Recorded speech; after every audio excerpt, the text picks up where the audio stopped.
స్టార్టప్ల అభివృద్ధికి రాష్ట్ర ప్రభుత్వం మరో కీలక ఒప్పందం చేసుకుంది. అంతర్జాతీయ స్టార్టప్ భాగస్వామిగా టీ-హబ్ బ్రెజిల్కు చెందిన గోయాస్ హబ్తో అవగాహన ఒప్పందం కుదుర్చుకుంది. ముఖ్యమంత్రి రేవంత్ రెడ్డి, ఐటీ శాఖ మంత్రి శ్రీధర్ బాబు హెచ్ఐసిసిలో గోయాస్ హబ్ ప్రతినిధులతో చర్చలు జరిపారు.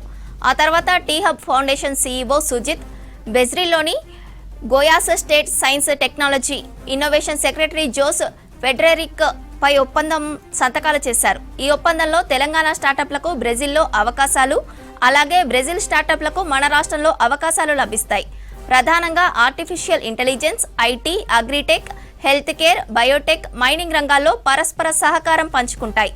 మార్కెట్ యాక్సెస్తో పాటు కెపాసిటీ బిల్డింగ్, ఇంక్యుబేషన్, సాంకేతిక భాగస్వామ్యం, పెట్టుబడుల అవకాశాల మెరుగుదల వంటి కీలక అంశాలపై రెండు సంస్థలు కలిసి పనిచేస్తాయి. మన దేశంతో పాటు బ్రెజిల్ స్టార్టప్ ఎకోసిస్టమ్ల మధ్య సంబంధాలను ఈ ఒప్పందంలో బలోపేతం చేయనుంది.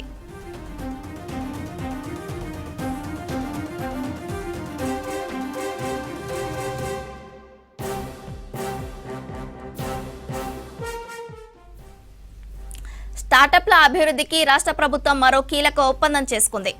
అంతర్జాతీయ స్టార్టప్ భాగస్వామిగా టీ-హబ్ బ్రెజిల్కు చెందిన గోయాస్ హబ్తో అవగాహన ఒప్పందం కుదుర్చుకుంది. ముఖ్యమంత్రి రేవంత్ రెడ్డి, ఐటీ శాఖ మంత్రి శ్రీధర్ బాబు హెచ్ఐసిసిలో గోయాస్ హబ్ ప్రతినిధులతో చర్చలు జరిపారు. ఆ తర్వాత టీ-హబ్ ఫౌండేషన్ సీఈఓ సుజిత్, బ్రెజిల్లోని Goias state science and technology innovation secretary Jose Frederick ఈ ఒప్పందంపై సంతకాలు చేశారు. ఈ ఒప్పందంతో తెలంగాణ స్టార్టప్లకు బ్రెజిల్లో అవకాశాలు, అలాగే బ్రెజిల్ స్టార్టప్లకు మన రాష్ట్రంలో అవకాశాలు లభిస్తాయి. ప్రధానంగా artificial intelligence, IT, agritech, health care, Biotech, mining రంగాల్లో పరస్పర సహకారం పంచుకుంటాయి. మార్కెట్ యాక్సెస్తో పాటు కెపాసిటీ బిల్డింగ్, ఇంక్యుబేషన్, సాంకేతిక భాగస్వామ్యం, పెట్టుబడుల అవకాశాల మెరుగుదల వంటి కీలక అంశాలపై రెండు సంస్థలు కలిసి పనిచేస్తాయి. మన దేశంతో పాటు బ్రెజిల్ స్టార్టప్ ఎకోసిస్టమ్ల మధ్య సంబంధాలను ఈ ఒప్పందంలో బలోపేతం చేయనుంది.